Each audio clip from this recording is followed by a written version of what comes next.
Mesdames et messieurs, tout porte à croire que le fait que la célébration des 20 ans de l'OPDAD se déroule en RDC ne soit nullement le fruit du hasard. C'est en revanche un symbole de la grandeur voulue pour les 20 prochaines années de notre institution, car je souhaite vivement que la célèbre phrase de Frantz Fanon, dite sur mon pays, déteigne positivement sur l'OPDAD.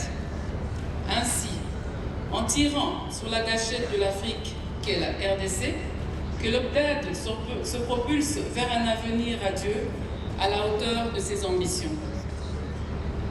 La conférence de ce jour est l'occasion unique de dresser en toute franchise le bilan des 2 dernières décennies d'action au bénéfice de la population du continent et de se projeter vers les 20 prochaines années avec beaucoup plus de sérénité, de courage et d'abnégation, avec le sens élevé de l'urgence et de la responsabilité.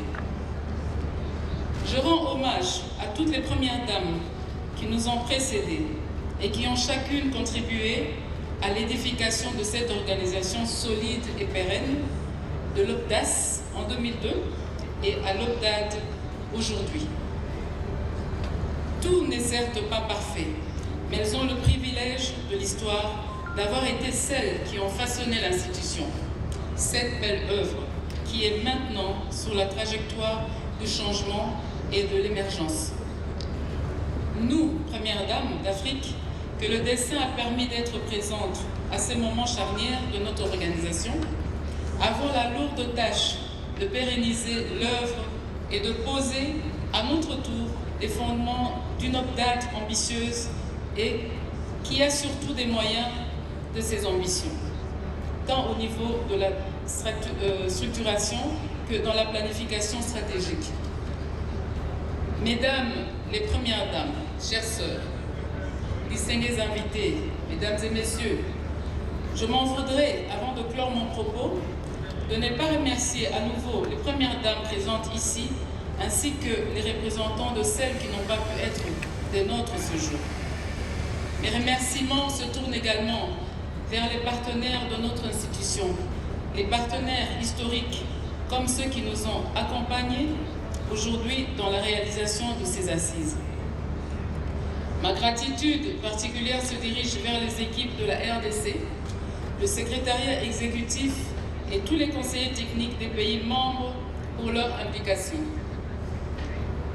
Cette belle synergie africaine, public, privé et secteur associatif, est un bel exemple de ce que nous pouvons accomplir, nous Africains, lorsque les volontés et les énergies se conjuguent ensemble autour d'un idéal commun.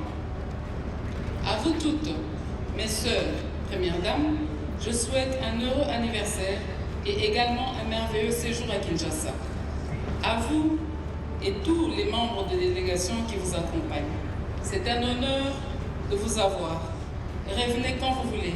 Ici, c'est chez vous. Mes hommages renouvelés à toutes et à tous, puissent les échanges de ce jour être fructueux, dépassant même les attentes pour notre grand bonheur et surtout et avant tout celui de nos populations, afin d'avoir finalement une Afrique développée avec des enfants, des jeunes et des femmes en bonne santé et autonomisées. Encore une fois, bienvenue à Kinshasa. Welcome to Kinshasa. Benvindo en Kinshasa. Boyei malamu na Kisasa. Karibu ku Kinshasa. Difinga dilenga muditunga dia Congo. Ngisulu ya mbote na Kinshasa na betu. Je vous remercie.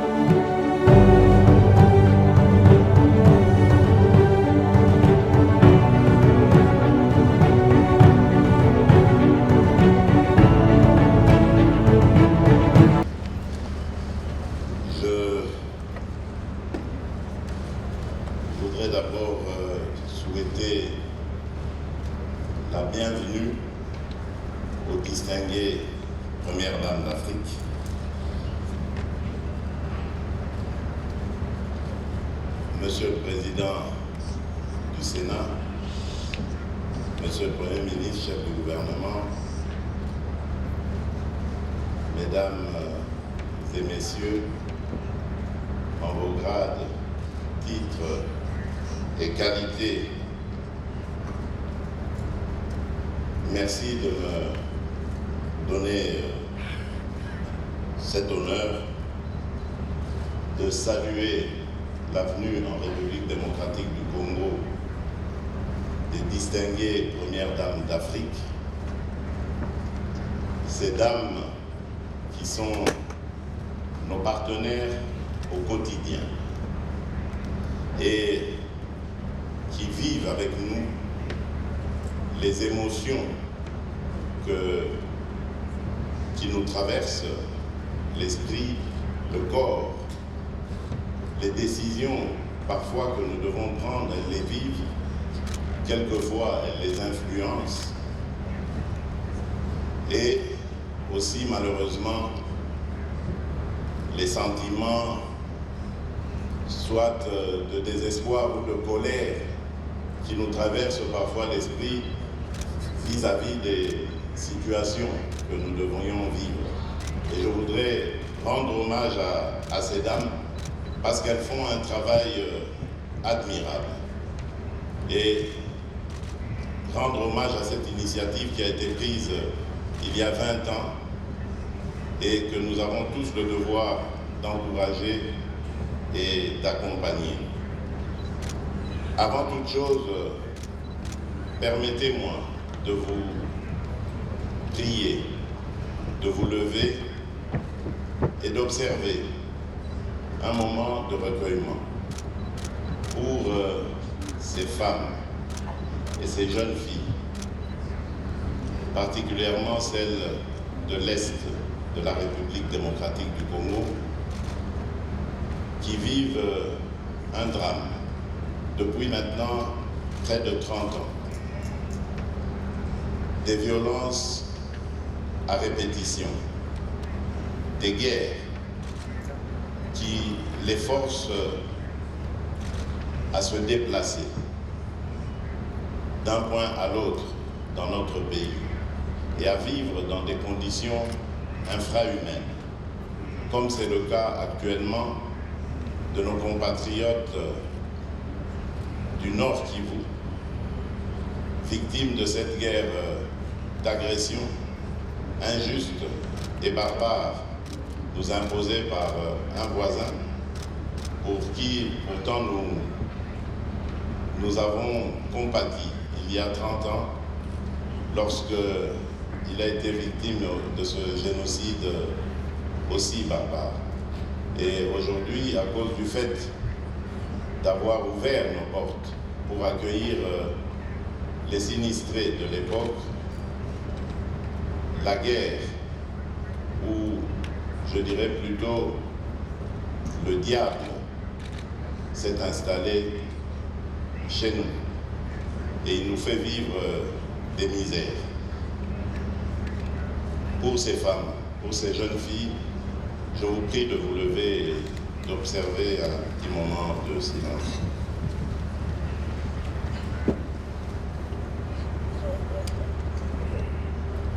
Je vous remercie.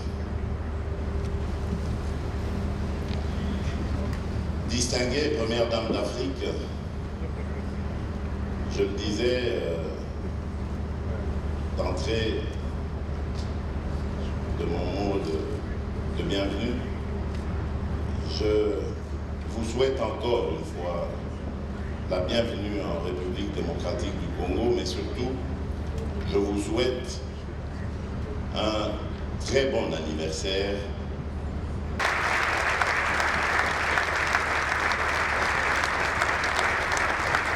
Le président de la République fait un standing ovation. Standing ovation avec des messages d'espoir et des actions concrètes.